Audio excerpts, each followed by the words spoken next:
Hello and welcome to our tour and review of Marina Bay Sands Resort in Singapore. Please give this video a thumbs up if you like what you see, and please consider subscribing to our channel too. Thank you.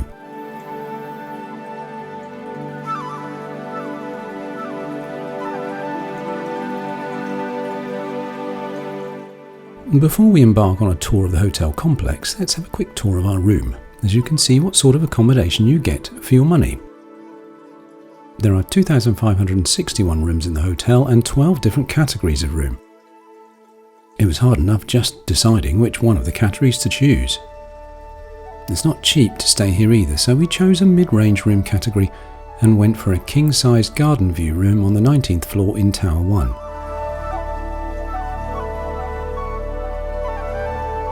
We paid 500 Singapore dollars per night on a room-only basis, which is around £280 or $370 US. Room only. Ouch.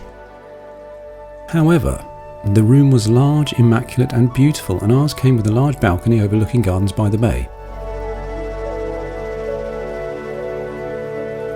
A pet crab and lots of amenities. Although, stay away from the snacks, as they're on an automatic sensor and you'll be charged. Don't say we didn't warn you.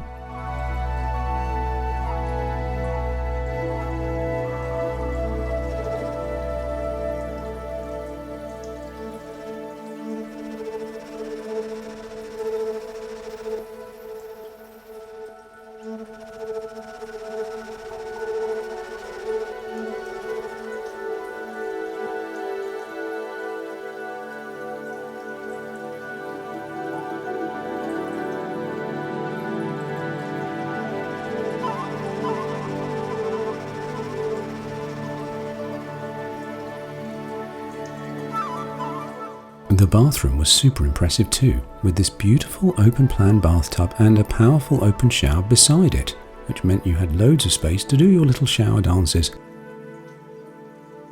Or whatever else it is you do in a large shower. No, not that, naughty viewer.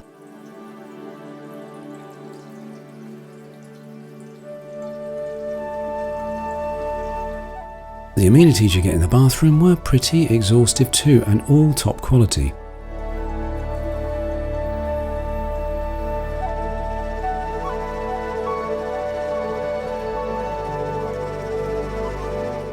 Okay, now we've shown you our room, let's show you the hotel, and let's go back to the start. This is pretty much a night tour because there's thousands of videos showing you the hotel in the day, and you know, we like to be a little different. The three towers share one 250-metre long lobby that stretches along their base, connecting them together with the main check-in desk at the foot of Tower 1. The void up the centre of Tower 1 is 23 stories high, at which height the two leaning legs of the tower touch for the first time. There's an art installation suspended high up here by the famous British artist Anthony Gormley.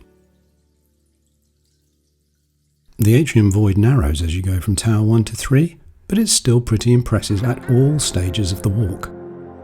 There are 80 restaurants in the complex overall, with 9 being inside the hotel.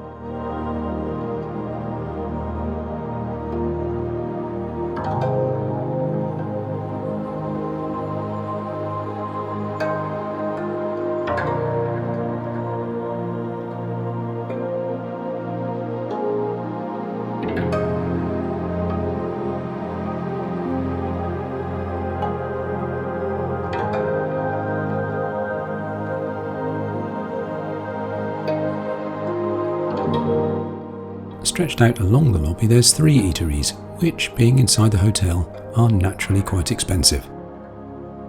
Rise Restaurant is a buffet and is ideal for breakfast, lunch and dinner.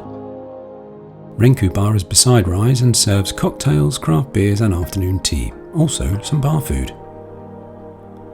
Adrift Restaurant, led by celebrity chef David Myers from California, serves, well, you guessed it, Californian cuisine with an Asian twist. Blossom Restaurant is Chinese fine dining. I'm up for a bit of that. Actually, because they're all pretty much shielded from view unless you go in them, which we didn't, you get a better view of them from above, as there's ample viewing points from the atrium's open corridors on every level, Warning, it's high up here and walking through these and the bridges across may make you a little bit giddy.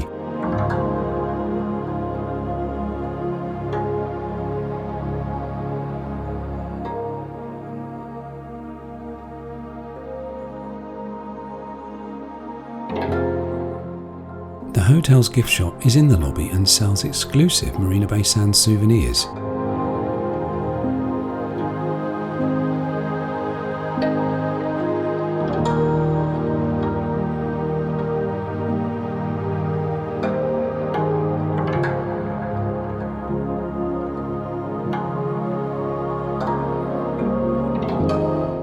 There are 6 elevators per tower, which take you to various floors. On floor 55 there's a banyan tree spa and a gym. We didn't get to see the spa, but the gym had some pretty jaw-dropping views from the machinery in there. Careful it doesn't distract you too much from where your feet are on those running machines.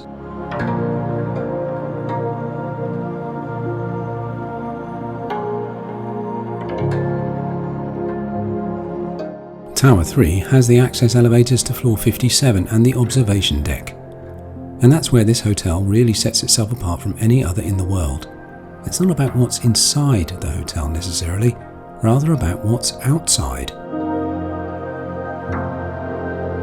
The architects have placed what looks like a giant surfboard on top of the 3 towers, connecting them like bales on some massive cricket stumps.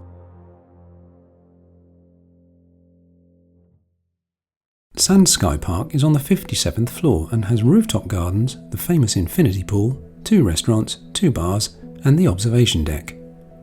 The pool area is open from 6 AM till 11 PM, only to hotel guests using their room key for access, and coming out here at night is almost as stunning as the daytime. Okay, I'm not going to tease you anymore by filming this area at night. Wait a sec while I click my fingers. That's better. Let's start at the back of the Skypark and the area where the hot tubs are. There are 2 of these and the views out eastwards are just as good as those from the pool. Down below you is Gardens by the Bay and in the distance the Singapore Straits, which is always full of ships.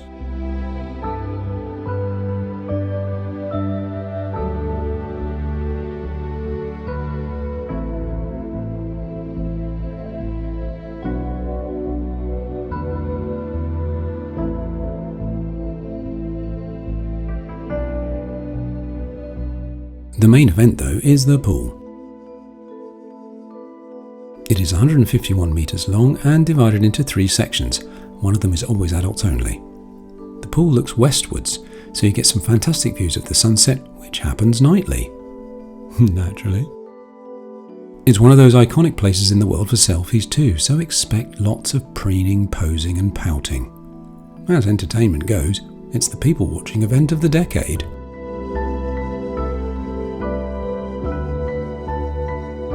There are 2 restaurants and 2 bars in the Skypark, open to both guests and non-guests. That we didn't manage to film. Too busy watching people.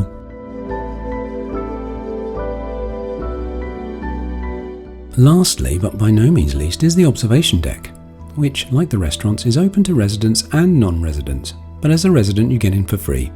To non-residents, it's currently 26 Singapore dollars per person.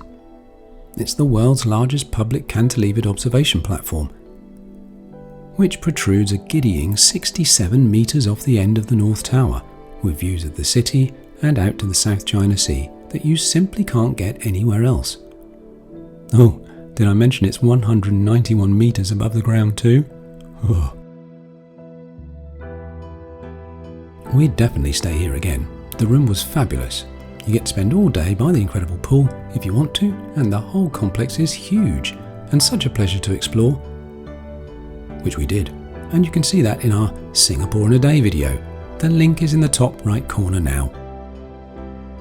We hope you enjoyed this video.